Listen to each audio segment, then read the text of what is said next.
घर पे आ जाएगा तो जाने मिल सकता है, बट बहुत भीड़ भाड़ वाले इलाका में हम लोग अक्सर थोड़ा अवॉइड करते हैं। सो बच्चों, स्टैटिस्टिक्स का स्लाइड रेडी है, ठीक है।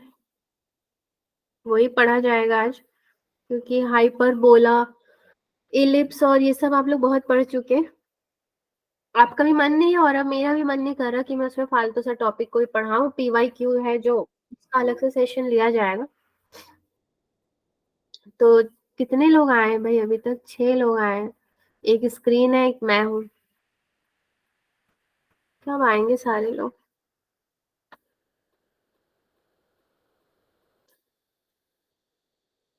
आयुष हमेशा ज्वाइन कर लेते हैं एग्जैक्ट टाइम पे।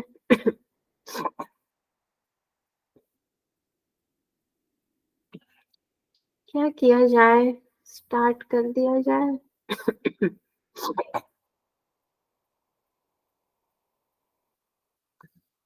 चलिए तब तक डेट वेट डालते हैं। अब आज का डेट कितना है भाई? आज 4 तारीख है ना? 4 जनवरी। 4 जनवरी 24। 23। Lecture number 1। हाँ, इतना भी मुझे याद नहीं रहा कि अभी साल बदला है। Happy new year, happy new year सबको बोल बोल कर। अभी भी हैप्पी न्यू ईयर चल ही रहा है कि नहीं? आप लोगों का भी चल रहा है? No ma'am. Yes ma'am.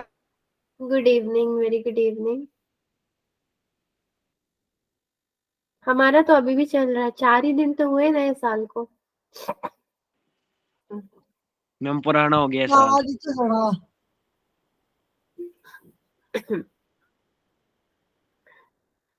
साल पुराना है, लोग भी पुराने हैं, सब कुछ पुराना है, सब कुछ सिर्फ बोलने के लिए होता है, ठीक है। Yes ma'am. पर पर चैप्टर में है। हाँ। हाँ, चैप्टर नया है, वो भी पुराना हो जाएगा, आज पढ़ लोगे अभी तो। देखो, स्टैटिस्टिक्स जो है ज्यादा से ज्यादा 2 या 3 लेक्चर में कवर हो जाता है, मैक्सिमम 3। वो भी खींच तान के लेकर जाए तो मैं भी वही करूंगी, फिर तीसरे तक लेकर जाऊंगी। और उसके बाद इसमें कुछ बचेगा नहीं। एक ही क्वेश्चन आता है 4 नंबर का स्टैटिस्टिक्स से, ठीक है। तो अपने को मेन मेन पढ़ना है, बचपन से भी तो पढ़ ही रहे हैं स्टैटिस्टिक्स, मीन मीडियन मोड क्या होता है। बस यस उसमें मैम। कुछ और टॉपिक्स ऐड हो जाएंगे आपके। वेरिएंस वगैरह। हाँ, क्या हो जाएगा? वेरिएंस। ओके।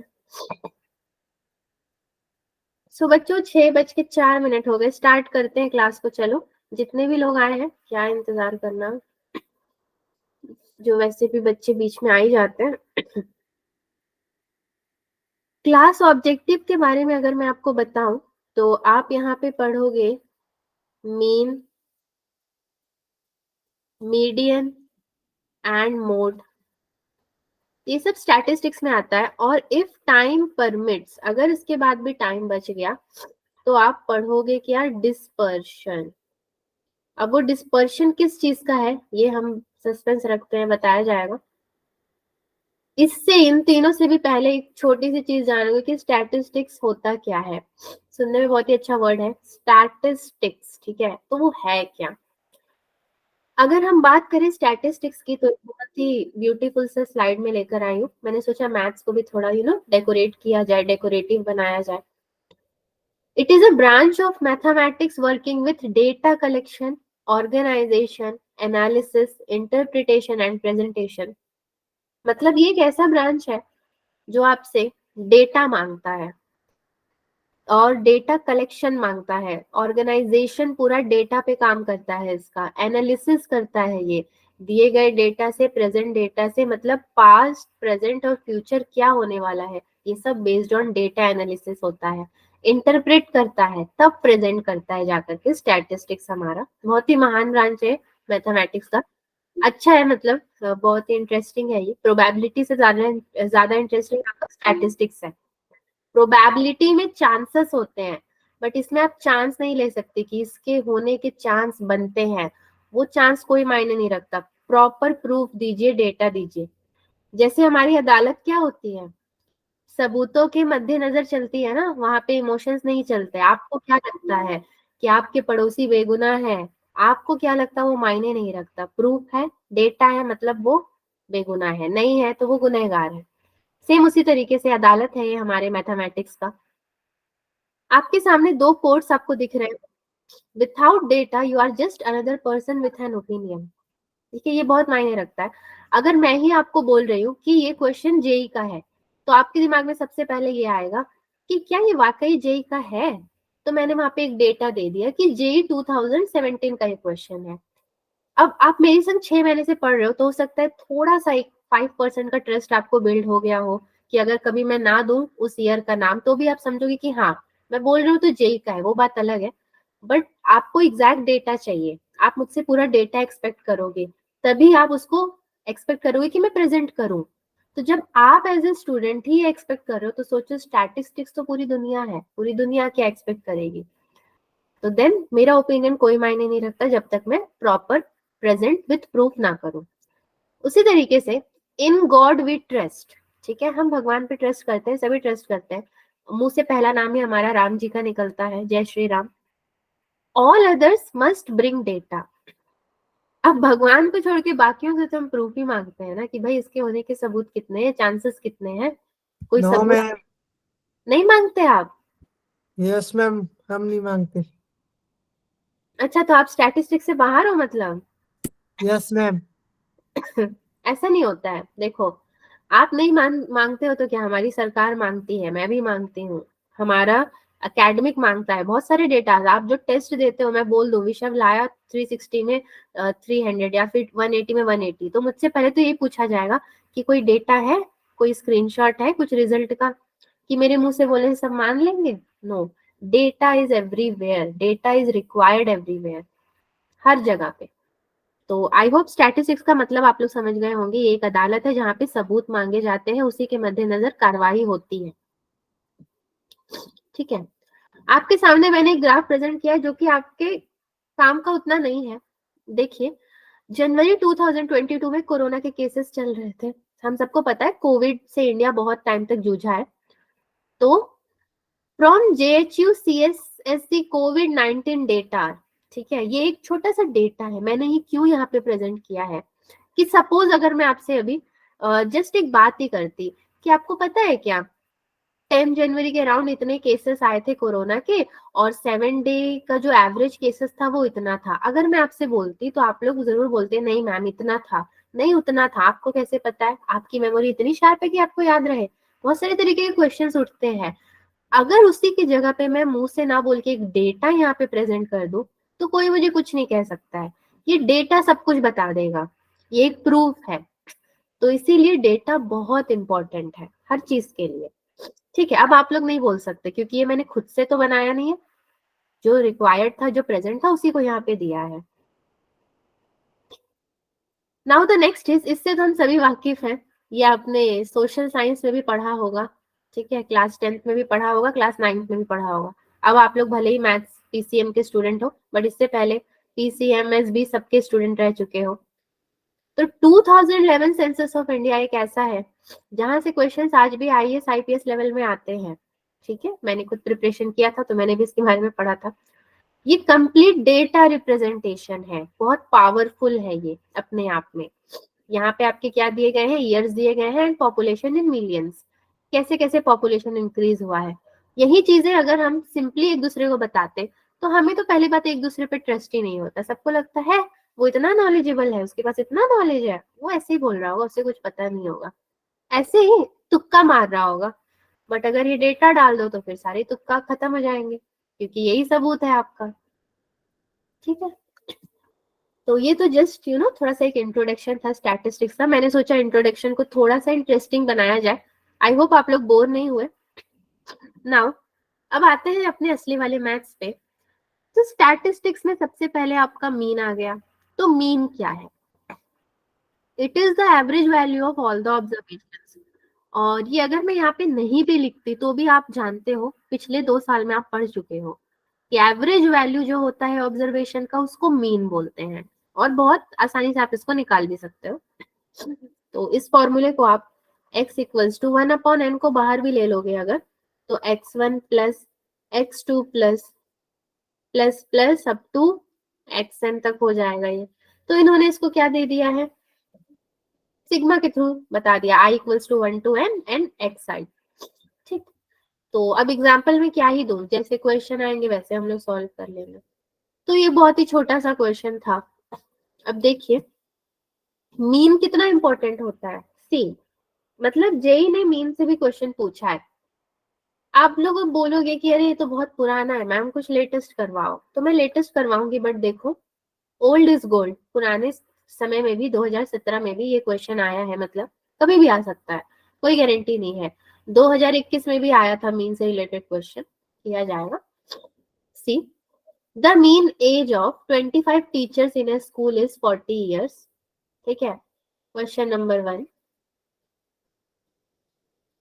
अब यही क्वेश्चन अगर मैं यहाँ पे इसका कट पीस नहीं लेके आकर के लिखती तो शायद आप लोग को बिलीव नहीं होता। तो मैंने सोचा जब स्टैटिस्टिक्स पढ़ रहे हैं तो पूरा डेटा ही इनको दे दो, पूरा प्रूफ भी दे दो, वो भी मैंने आज सोचा। So mean age of 25 teachers in a school is 40 years. A teacher retires at the age of 60 years and a new teacher is appointed in his place. If now the mean age of the teachers in this school is 39 years, then the age in years of the newly appointed teacher is। Question ने सब कुछ बोल दिया मुझे, ठीक है।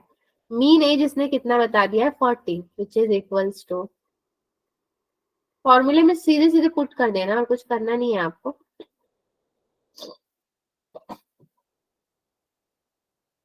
40 equals to x1 plus x2 plus plus and so on. x कितना तक जाएगा, 25 तक जाएगा, क्योंकि इन्होंने क्या बोला है, 25 टीचर्स इन ए स्कूल। ठीक है, अपॉन में मैं क्या लिखूं, 25। अपॉन में 25। ओके ठीक है, सो द होल के अपॉन में मैं 25 लिख देती हूँ। मुझे पता था ये आपको आता है, जैसे सेट्स चैप्टर आपको आता है वैसे ये भी आता ही होगा। नाउ इसको मैं इसे सीधे मल्टीप्लाई कर दूं, 25 फोर जा तो वैसे भी 100 ही होता है, एक और जीरो बढ़ जाएगा, 1000 हो जाएगा, विच इज इक्वल्स टू, फॉर्मूले में लिखो तो सिग्मा एक्स आई। ठीक है, नाउ इसने मुझसे क्या बोला है कि न्यू टीचर इज अपॉइंटेड, जब एक टीचर रिटायर हुआ एट द एज ऑफ 60 तो न्यू टीचर अपॉइंट हुआ। Sigma x I new equals to 1000 minus 60 plus a लिख देती हूँ मैं। ठीक है, एक की जरूरत है, मैंने ए ले लिया, 1000 में 60 माइनस करके प्लस ए। बट क्या ये इतनी आसानी से निकल जाएगा, नहीं। तो इसका जो मीन लेंगे, X bar equals to sigma x I new upon में क्या होगा, एन होगा। एन तो आपका 25 ही है total number. Now next is कितने teachers, yes 39 years। If now the mean age of the teachers in this school is 39 years, तो 39 equals to 100 minus, sorry 1000 minus 60 लिया था, 940 plus a the whole upon में 25। सो ये कितना होगा आपका 975। Calculation में टाइम लगेगा थोड़ा, बट करोगे तो यही आएगा। 940 प्लस ए आपका माइनस कर दोगे तो आ जाएगा 35। ठीक है, और जेई का क्वेश्चन है मगर बहुत ही सिंपल है, 35 इसका आंसर भी है। देखो बस एक ही जगह पे हमें अपना दिमाग लगाना पड़ा, वो कहाँ पे, इस वाले स्टेप पे ना, यही स्टेप इंपॉर्टेंट है। अगर ये फॉर्मूला हम क्रिएट नहीं कर पाएंगे तो ठीक से सॉल्व नहीं हो पाएगा। ठीक है, 1000 में से आपने 60 माइनस कर दिया, क्योंकि at the age of 60 years teacher retire हो रहे हैं, तो वो माइनस कर दिया आपने। अब आपको मीन एज निकालना था टीचर का, जो कि 39 इयर्स है, तो the new age in years of the newly appointed teacher is. I hope ये आप लोग समझ भी गए होंगे, तो मैं बहुत ज्यादा नहीं पूछूंगी, चलते हैं नेक्स्ट में। सी जब मैंने मीन की बात की ना, तो मुझे आपको कुछ और चीजें भी बतानी है। अब रेडीमेड से हट के थोड़ा अपने कैलकुलेशन पे आते हैं. It is the average value, ठीक है, ऑफ ऑल ऑब्जर्वेशंस. तो अगर ये एवरेज वैल्यू है, एक फॉर्मूला इसके लिए और बनता है कि आपका जो x बार है which is equals to f1 x1 plus f2 x2 plus so on plus fn xn whole upon में f1 plus f2 plus and so on plus fn. इसको भी इन्होंने सिग्मा के थ्रू कैसे दिया है, sigma i equals to 1 to n. अब आप समझ गए होंगे, fi xi अपॉन में sigma i equals to 1 to n fi. ठीक है, थोड़ा सा इसको एक छोटा एग्जाम्पल लेके साइड में समझते हैं. यहाँ पे एक रफ वर्क समझ लीजिए आप. मैंने एक xi का कॉलम बनाया, एक fi का कॉलम बना दिया, ठीक है, और एक इसका कॉलम बनाया, fi xi का कॉलम बना दिया. ओके, नाउ सपोज xi के कॉलम्स में मेरे पास नंबर्स हैं जैसे कि 40, 30, 10, 49, ठीक है, और fi में है 5, 15, 25, 5. मोस्टली 5 के मल्टीपल्स आप बोल सकते हो, कोई भी नंबर्स हो सकते हैं. सपोज कोई डेटा उठा के दे दिया या कुछ भी मान लो fi. अब देखो, अब मुझसे जब डेटा मांगा जाएगा कि xi का कितना और fi का कितना है, तो मैं क्या करूंगी, मैं क्या अलग अलग से बताऊंगी कि xi का इतना fi का इतना? नहीं, मैंने तो दोनों को मल्टीप्लाई करके ही बताना है. ठीक है, तो मैं क्या कर दूंगी, 40 इंटू 5, 30 इंटू 15, सिमिलरली ये सारे को मैं मल्टीप्लाई करके बता दूंगी. तो इसीलिए इस पूरे का इन्होंने क्या ले लिया है, पूरे का ले लिया है सिग्मा fi xi. ठीक है, इसीलिए लिया गया है. अब आते हैं इसी आइडिया पे बेस्ड एक क्वेश्चन करते हैं जो कि हमें जेई ने दिया था. आप देख सकते हो मैंने एग्जांपल्स में बहुत कुछ छोटे छोटे नहीं लिए, सीधे सीधे जेई का ले लिया है. चलो वही करते हैं. ये आपका क्वेश्चन नंबर 2 है, बाइनोमियल से रिलेटेड है. देखो यहाँ पे बाइनोमियल भी कूद गया, वो कह रहा है मैं भी आऊंगा स्टैटिस्टिक्स में. सब पसंद करते हैं इस चैप्टर को. Consider the data on x taking the values 0 to 48 till 2 to the power n with frequencies nc0, nc1, nc2 till ncn. If the mean of the data is this 728 upon 2 to the power n, then n is equal to. And ये latest है, देख लो, अब तो complain भी नहीं है, 2-3 साल पहले का क्वेश्चन है. कैसे किया जाएगा इसको भाई, बाइनोमियल का सीरीज लगाना पड़ेगा क्या? करते हैं अपने मेथड से. जैसे कि अभी हमने xi लिया था और fi लिया था ना, एक कॉलम क्रिएट करते हैं पहले. तो xi में मैं सारे x टेकिंग वैल्यूज ले लेती हूँ, 0 to 48 and so on till 2 to the power n. fi में मैं क्या लेती हूँ, nc0, nc1, nc2, nc3 and so on ncn तक मैंने ले लिया. और मुझे फॉर्मूला क्या पता है बच्चों, कि मेरा x बार होता है सिग्मा fi xi अपॉन में कितना होता है भाई, सिग्मा fi, राइट,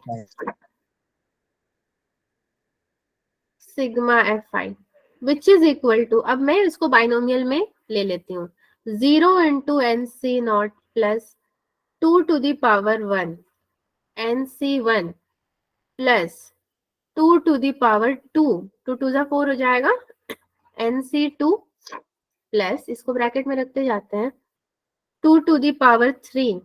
ठीक है, nc3 बोला नहीं है बट मैंने ले लिया, चलो कोई बात नहीं, plus so on plus 2 to the power n ncn. The whole के अपॉन में मैं अभी क्या लिख सकती हूँ, nc0 plus nc1 plus nc2 plus so on plus ncn. Okay, ठीक है, ये हो गया. नाउ नेक्स्ट, बहुत स्टेप्स मेरे क्लियर है, एकदम क्रिस्टल क्लियर.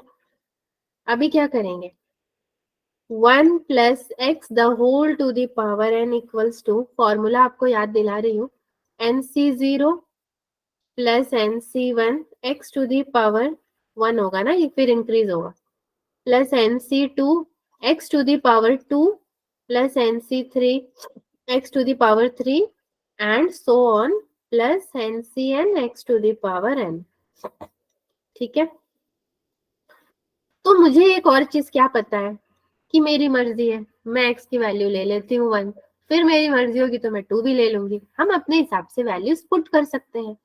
तो जब मैंने x इक्वल्स टू 1 रखा, 2 to the power n equals to nc0 plus nc1 plus nc2 भी होगा, plus so on plus ncn भी आ जाएगा साथ में। ठीक है, फिर जब मैं x इक्वल्स टू 2 रखूंगी तो कितना होगा ये 3 टू द पावर n हो जाएगा, 2 से बढ़ के 3 हो जाएगा, 3 to the power n equals to, again nc0 को बाहर ले लो, प्लस में आपका आ जाएगा nc1 2 प्लस nc2 2 का square plus so on plus ncn 2 to the power, क्या लिखूंगी मैं, n ही तो लिखूंगी ना। ठीक है, अब क्या किया जाएगा, मुझे एक नंबर दिया गया था क्वेश्चन में ही, देखते हैं। If the mean of this data is 728 upon 2 to the power n, then n is equal to, ठीक है,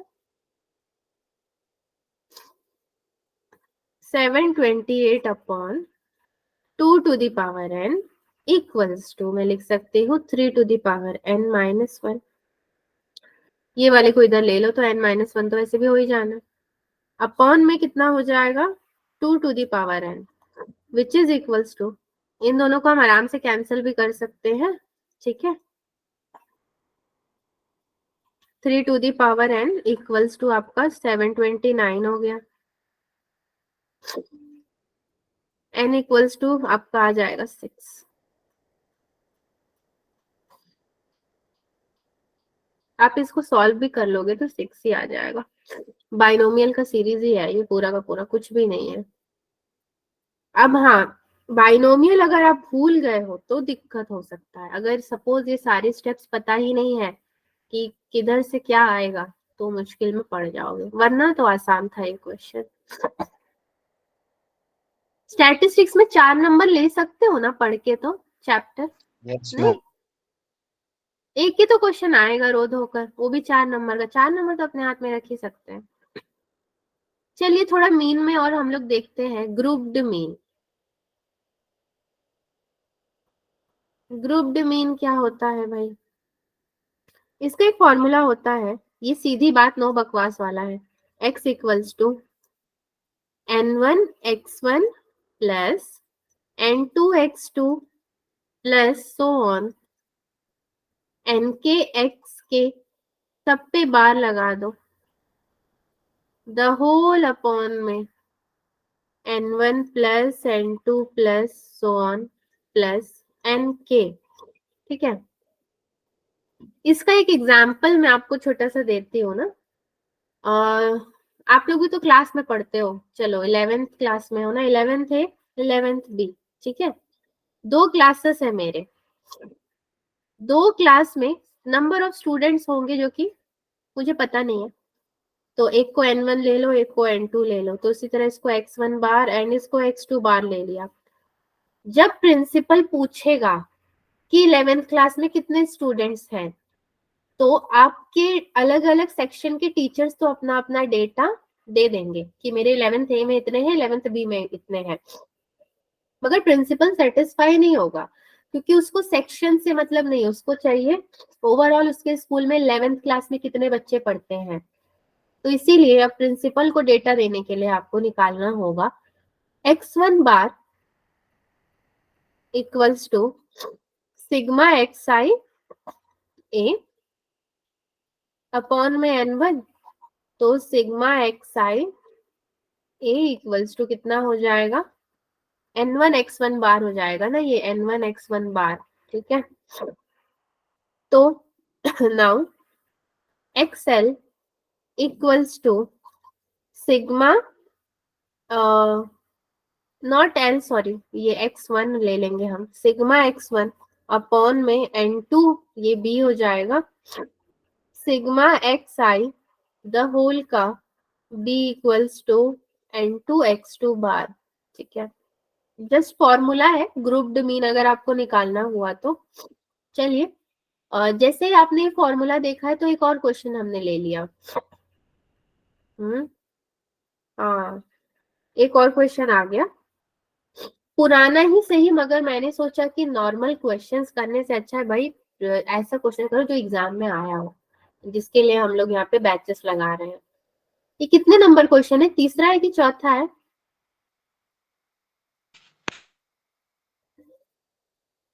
लो, तीसरा। हाँ तीसरा है ना। क्वेश्चन नंबर नहीं लिखने से बड़ा दिक्कत है ना, भूल जाती हूँ मैं भी कितने नंबर का है, करते जा रहे हैं। The average marks of the boys in class is 52। अच्छा, आप लोग के वहाँ एवरेज मार्क्स कितना आता है क्लास में, कुछ पता है? No ma'am. छोड़ो। And that of girls is 42. The average marks of boys and girls combined is 50.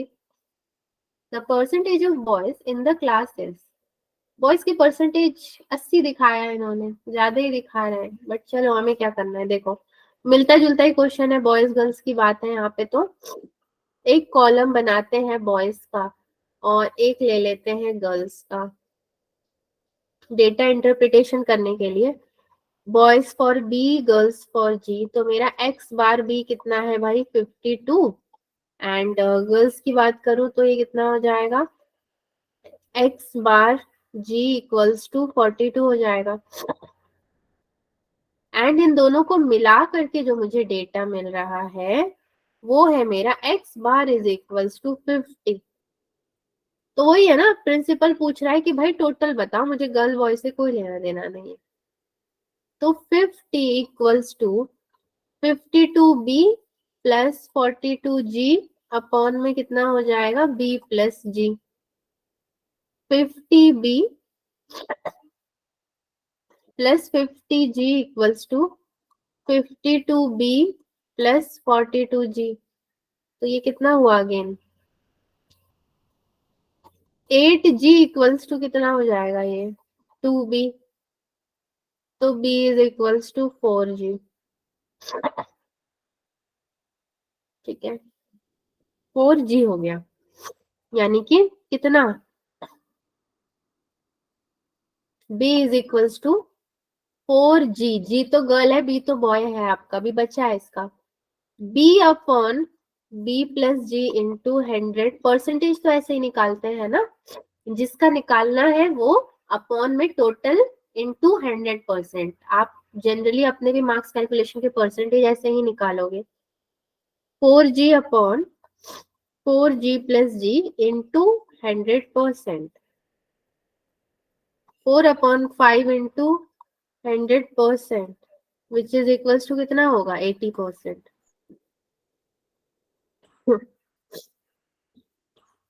Sorry, ठीक है, इसीलिए इन्होंने यहाँ पे 80 नंबर को टिक किया था कि 80 इज देयर आंसर। आगे चले, मीन के लिए इतना काफी है, 3 क्वेश्चंस और थोड़ा सा मीन के बारे में जानना।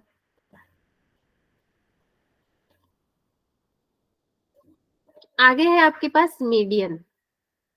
देखो मीडियन जब भी आता है तो हमारे दिमाग में आता है मिडिल वैल्यू, मतलब बीच वाली जो वैल्यू होती है पूरे नंबर्स के, उसी को हम लोग मीडियन पढ़ते आए हैं ना। तो it is the middle value when the observations are arranged in increasing और डिक्रीजिंग ऑर्डर। ऑर्डर फर्क ही नहीं पड़ता, वो चाहे इंक्रीजिंग हो चाहे डिक्रीजिंग हो, मिडिल वैल्यू को आपको लेना है। छोटा मोटा एग्जाम्पल देखते हैं इसका। सपोज मैंने लिखा n इज इक्वल टू 5, 1 2 3 4 5। अब इसका मीडियन तो यही बोलोगे आपकी ये है, क्योंकि इसके बाद भी आपके 2 बच रहे हैं, इसके बाद भी 2 बच रहे हैं, which is n plus 1 upon में 2 पोजिशन। ठीक है, अब कौन आ रहा है भाई क्लास में, रोयल। चलिए क्लास के हैं हमारे, नितिन ने ज्वाइन किया है, ठीक है। n इक्वल्स टू 6 अगर मैं लूं, अब देखो 5 में तो दिक्कत नहीं हुई क्योंकि मिडिल वैल्यू ये है एंड ये यहाँ पे 2 यहाँ पे 2। 6 लोगे जब 1 2 3 4 5 6, ठीक है। यहाँ पे कैसे करोगे, अब मैं 3 तो ले नहीं सकती, 3 ले लूंगी तो फिर 4 5 6 इधर बच जाएगा, 1 2 इधर बच जाएंगे। तो यहाँ पे क्या कर सकते हैं कि इन दोनों को ले सकते हैं, ठीक है। तब यहाँ पे 2 बचेंगे, यहाँ पे 2 बचेंगे। जनरली आपको कभी भी ऑड वाले में दिक्कत नहीं होगी, ठीक है, ऑड वाले में दिक्कत कभी नहीं होगी, बट इवन वाले में आपको थोड़ा सा सोचना पड़ेगा। जैसे कि 6 आ गया है तो आपको 2 वैल्यूज यहाँ पे ले लिए हैं, हो सकता है कभी 3 भी लेना पड़े, वो भी आ सकता है आपका। तो ये कितना हो जाएगा, n/2 plus again n+1/2th position,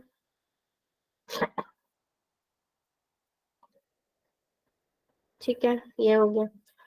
अगर मैं इनकी मीडियन की बात करूं तो ये इनका मीडियन कितना होगा भाई, 3 + 4/2, ये इसका मीडियन हो जाएगा। चलिए मीडियन के बारे में इतना कंसेप्ट काफी है, कुछ है नहीं इसमें खास हिस्ट्री पढ़ने के लिए इसका। देखिए आपका जेई मेन का क्वेश्चन आया है 2019 में आया था, ये तो 2019 लेटेस्ट ही तो है, 4 साल पुराना। ये क्वेश्चन नंबर 4 होगा आपका। जहां तक मैंने देखा है ना, स्टैटिस्टिक्स के क्वेश्चन बहुत ही सिंपल आते हैं, तो 4 नंबर लेना कोई बड़ी बात नहीं होगी। The mean and the median of the following 10 numbers in increasing order 10 22 26 29 34 42 67, इसी के बीच में x और y भी दे दिया है, are 42 and 35 respectively, then y/x is equal to। See question कैसे टेढ़ा दिया हुआ है, पहले तो भाई सबको लिखो, 10 + 22 + 26 + 29 + 34 42 67 70 + x + y, द होल के अपॉन में कितना नंबर बोला है, ये 10 नंबर, तो 10 number which is equals to आपका 42, ठीक है। फिलहाल 42 लेकर चल रहे हैं हम। इनको अगर ऐड करोगे ना, थोड़ा सा लंबा है बट ऐड करोगे तो 300 + x + y, तो कहीं ऐड नहीं होने वाले, 10 को ले जाओ 42 के पास, 420 हो जाएगा, तो x + y इक्वल्स टू आपने मिलना है 120, ठीक है, ये 120 मिला। नाउ नेक्स्ट स्लाइड में चलते हैं और हाँ, बची हुई चीजों को भी खत्म किया जाए। नाउ 34 भी था हमारे पास ना, सॉरी 35 भी था, तो 35 है, मतलब कि n+1 34 + x/2 होगा, which is equal to 35, x equals to यहाँ पे 36 मिलेगा आपको। x का वैल्यू निकल गया तो y इज इक्वल्स टू आराम से निकल जाएगा 84, वैल्यू पुट भी कर दोगे ना तो भी आराम से निकल जाएगा, y 84 आएगा। y/x इसने हमें बोला था, तो 84/36 अगर मैं ले लूं, 21/9 हो गया ये, तो 21/9 मतलब 7/3, ये आंसर आ जाएगा आपका, 7/3 इज योर आंसर। बच्चों मैं तो क्लास को मतलब फ्लो में लेकर जा रही हूँ, क्या आपको कोई दिक्कत हो रही है समझने में? No ma'am. No ma'am. एक ठीक है, चलो जब नो है तो चलो फिर आगे बढ़ते हैं। सी मोड के बारे में पढ़ते हैं थोड़ा। It is the observation with maximum frequency. विशव आप क्लास में हो ना, ध्यान दे रहे हो ना? Yes ma'am. ठीक है। It is the observation with maximum frequency, जो सबसे ज्यादा फ्रीक्वेंसी होगा मैक्सिमम, उसी का ऑब्जर्वेशन जो लेगा उसे बोलेंगे मोड, ठीक है। बहुत कुछ खास है नहीं मोड में हमारे पास, सी मैंने सोचा आपको अलग अलग से बताने से अच्छा है कि हम आपको रिलेशन बताते हैं, relation between mean, median and mode का। For a moderately skewed distribution, mean, median and mode are related as mean minus mode equals to 3 mean minus median. ठीक है, क्या है ये? एक ग्राफ से पता चलेगा।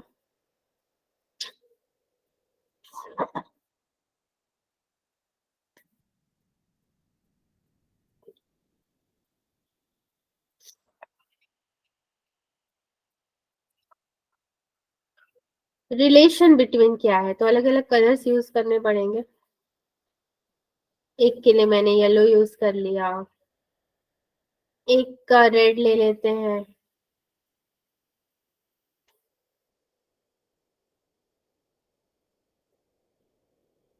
एंड लास्ट वाला तो सभी को पता है, ग्रीन ही लेंगे।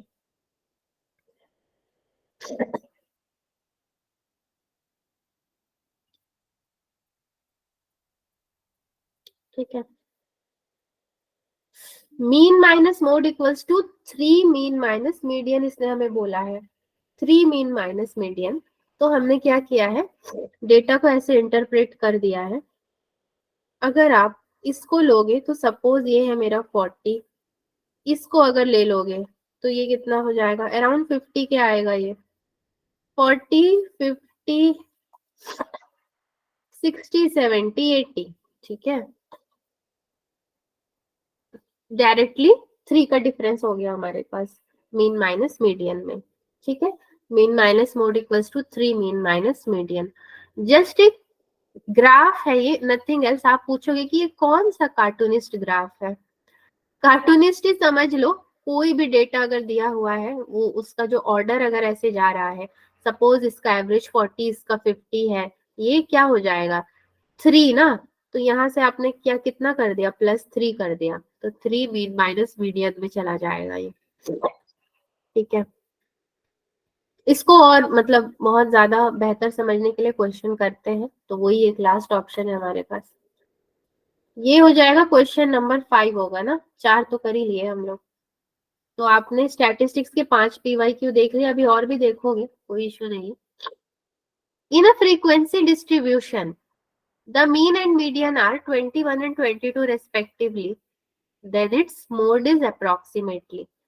ठीक है, फ्रीक्वेंसी डिस्ट्रीब्यूशन में मीन और मीडियन आपका कितना दिया है, 21 एंड 22।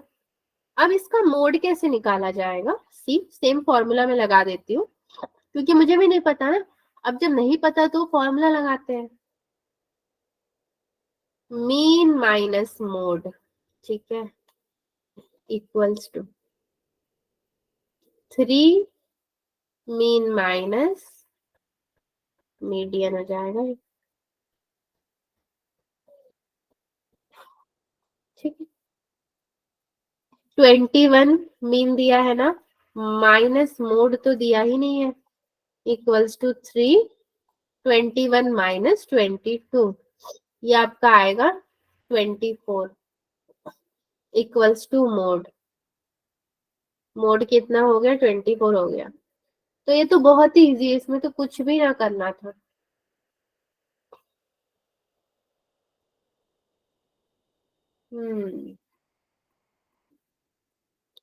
क्लास में अभी टाइम बहुत है ना हमारे पास, चलो आगे का पढ़ते हैं। सारे स्लाइड्स को इकट्ठा करो। मीन मीडियन मोड तो हो गया, फिर जैसे मैंने बोला था इफ टाइम परमिट्स, तो टाइम बहुत परमिट कर रहा है हमें।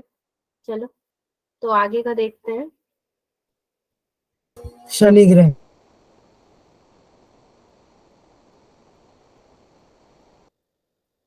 अरे अरे क्या हो रहा है, चलो। मेजर ऑफ डिस्पर्शन, आपने बेसिकली केमिस्ट्री में तो डिस्पर्शन पढ़ा ही होगा। याद नहीं मैं। छोड़ दो, केमिस्ट्री को इधर याद करेंगे भी नहीं हम लोग, मैथ्स में आ जाओ आप। मैंने तो ऐसे ही बोल दिया। ठीक मैं है, आपका फेवरेट सब्जेक्ट है ना केमिस्ट्री, इसलिए हाँ, बोल दिया आपने। Measure of dispersion. तो सबसे पहला क्वेश्चन ये आता है, किसी भी चीज को डिस्पर्स करना, तो मतलब कि क्या अभी तक जो हमने पढ़ा, हमने क्या पढ़ा मीन पढ़ा, मीडियन पढ़ा और मोड भी पढ़ा ना, क्या ये सब सफिशिएंट नहीं है कि हमें और आपको डिस्पर्स करने की जरूरत पड़ गई है? ये सफिशिएंट है या नहीं है? फॉर एग्जाम्पल कि मैं एग्जाम्पल लेके चल रही हूँ और टोटल आपके 20 स्टूडेंट्स हैं, ठीक है। टोटल 20 स्टूडेंट्स कहाँ है आपके? क्लास 1 में। एंड यहाँ पे आपके पास टोटल 20 स्टूडेंट्स हैं क्लास 2 में भी, सेम नंबर ऑफ स्टूडेंट्स है आपके पास।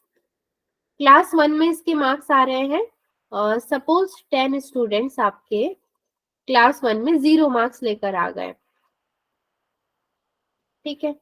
और उसी की जगह पे 10 मोर स्टूडेंट्स 100 लेकर आ गए, 100 में 100 लेकर आ गए। सेम यहाँ पे, बट यहाँ पे क्या है, ऑल स्टूडेंट्स के मार्क्स कितने हो गए हैं? 50 मार्क्स आ गए सभी के, मतलब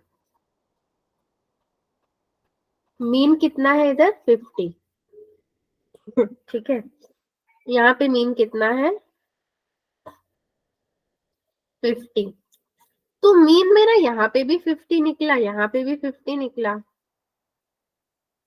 बट हमारे पास जो डेटा है उसमें तो डेविएशन है हमारे पास, right.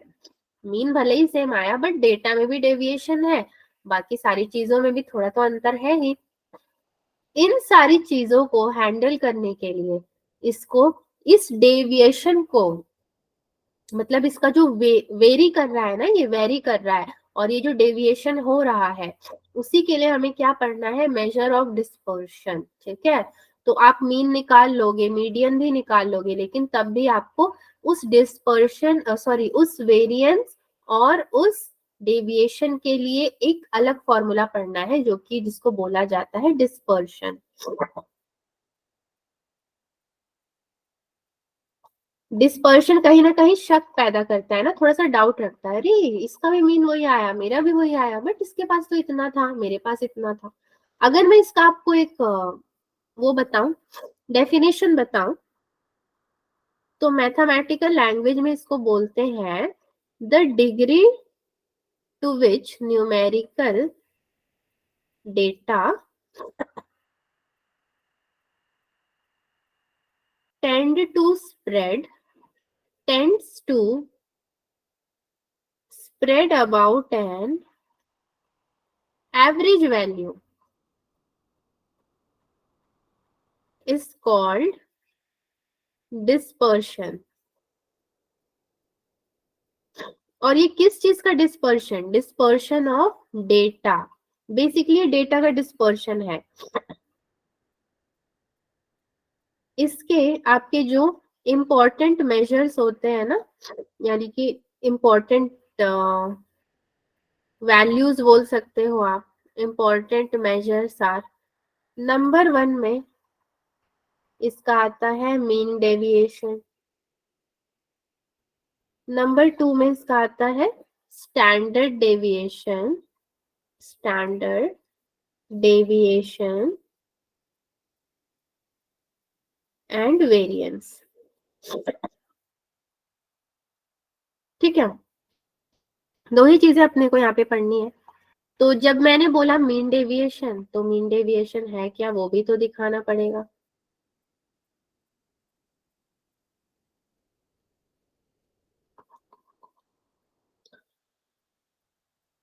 See, it is the mean of the absolute value. It is the mean of the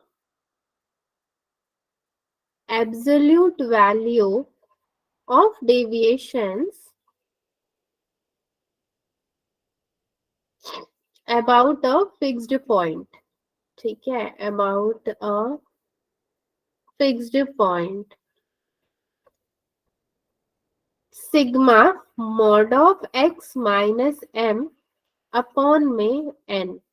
ये इसका क्या हो जाएगा बच्चों? फॉर्मूला हो जाएगा, sigma mod of x minus m upon में n। नाउ अगर हम इसको देखें तो आप इसको सिग्मा एक्स आई माइनस एम होल मॉड में अपॉन में कैपिटल एन भी रख सकते हो, मतलब यही फॉर्मूला है दोनों में से, चाहे जो आप यूज करो। एक नंबर लाइन में बनाती हूँ ना, एक नंबर लाइन में मैंने यहाँ पे बनाया 20, 25, 30, 35, 15, 10, 5। अब मैं यहाँ पे आपको पूछूंगी कि भाई मेरे को बता दो मीन क्या है, तो आप लोग क्या बोलोगे? मीन कैसे बोलोगे? सबको प्लस प्लस करके टोटल नंबर कुछ करोगे ना। Yes ma'am. But mean deviation अगर मैं बोलूंगी तो क्या करोगे? It is the mean of the absolute value of deviation about a fixed point. तो इसका जो डेविएशन है वो यहीं से तो शुरू हुआ है, यहाँ से 3 हो गए, यहाँ से 3 हो गए, तो एक तरह का मीडियन हो गया ये अभी, मगर मैं मीडियन बोल नहीं सकती, गलत हो जाएगा, तो मैंने इसको मीन डेविएशन बोला। अब देखो यहाँ पे +5 का हो गया, यहाँ पे -5 का हो गया, ठीक है। फिर आप अगर यहाँ से जा रहे हो तो आपका यहाँ का -10 का भी हो गया, बट यहाँ पे वही चीज +10 का हो गया।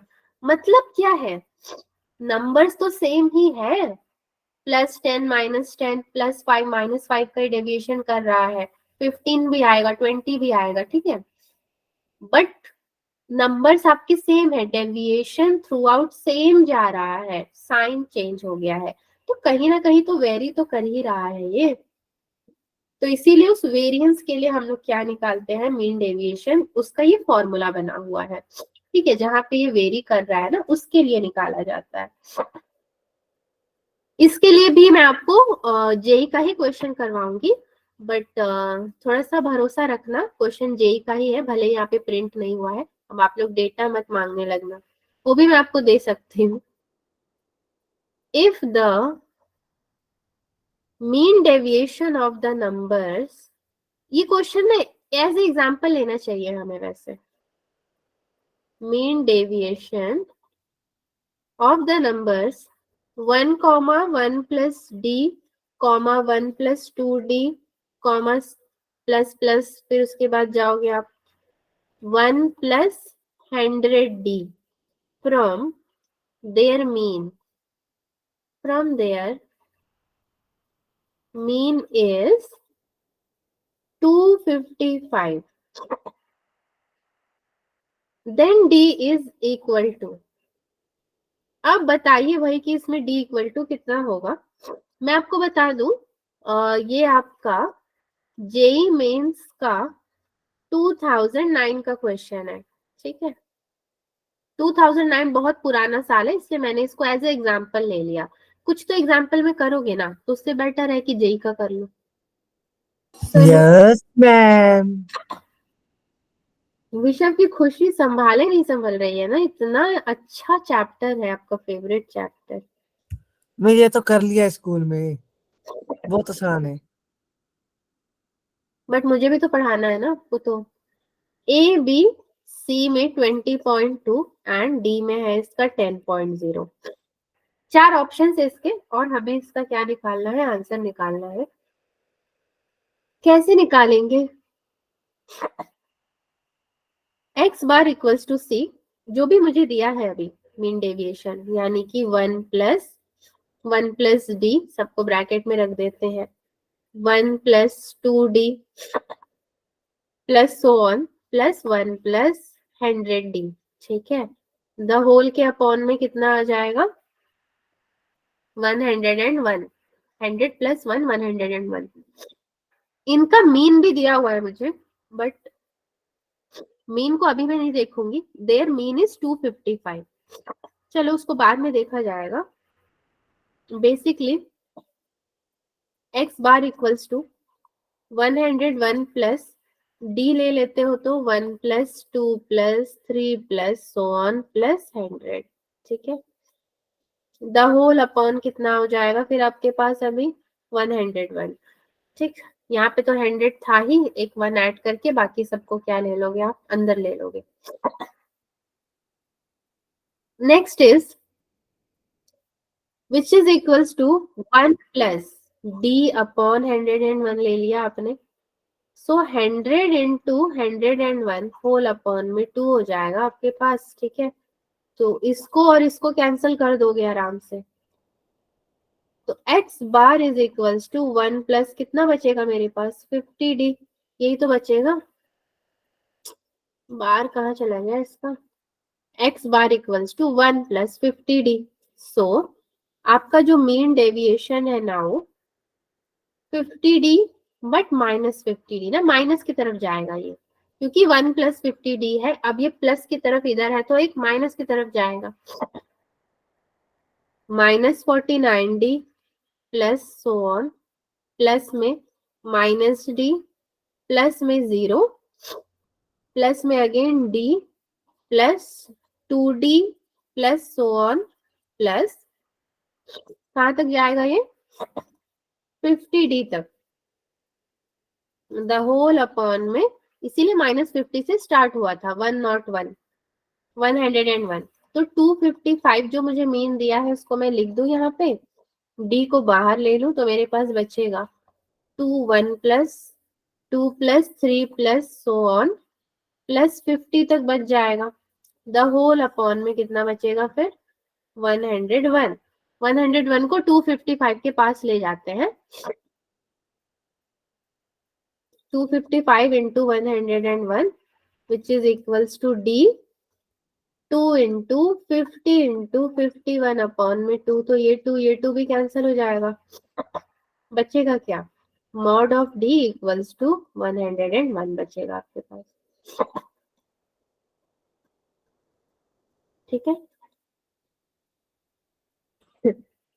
ओके नाउ 101 जो बच रहा है, अब आप बोलोगे अब इसको लेके हम क्या करें 101। तो एक्चुअली 101 नहीं 10 पॉइंट में 1 हो जाएगा। पॉइंट अगर लगाओगे तो एक डिजिट पहले ही लगाओगे ना, टेंस में अगर लगा रहे हो तो ये 10.1 हो जाएगा आपका। शुरू से नंबर्स आपके पास पॉइंट में नहीं थे इसीलिए हमने पॉइंट में लेके सॉल्व नहीं किया, बट ये अगर अपॉन में 10 करोगे तो 10.1 ही आएगा। इज इट ओके बच्चों? Yes, ma'am. Yes, ma'am. इसी के संग आज का क्लास आपका खत्म होता है। अभी आगे के टॉपिक्स आए, यस मैम। आज के लिए नो मैम। इतना काफी है, ठीक है। No ma'am. क्या नो? जब पढ़ना होता है तो पढ़ते नहीं हो। आज के लिए मैंने बोला इतना टॉपिक काफी है हमारा, क्योंकि स्टैटिस्टिक्स बहुत छोटा चैप्टर है, आज ही सारा नहीं कर सकते। आज ही खत्म कर दो। हाँ पढ़ा के खत्म कर दो ना। Okay bye Jaspreet. Next class में बहुत कुछ हो जाएगा, उसके बाद अगर थोड़ा बहुत बचेगा तो थर्ड क्लास तक ले जाएंगे, फिर क्या है फिर दूसरा चैप्टर शुरू ही कर देंगे और क्या। मैं 3 लेक्चरों में बस। स्टैटिस्टिक्स ज्यादा नहीं है, 3 लेक्चर काफी है इसके लिए। Yes ma'am. Thanks ma'am. और बाय। जो भी बाय टेक केयर, जो भी करेंगे वो PYQ कर लेंगे, फालतू क्वेश्चंस की कोई जरूरत नहीं है। Yes ma'am. Bye ma'am. Good night. चाय पी लेना। Thank you. चाय तो छूट ही गया है मेरा, पता नहीं आप लोगों का क्लास से ही छूटा है, आप ही लोगों की वजह से चाय छूट गया मेरा। हम कॉफी पी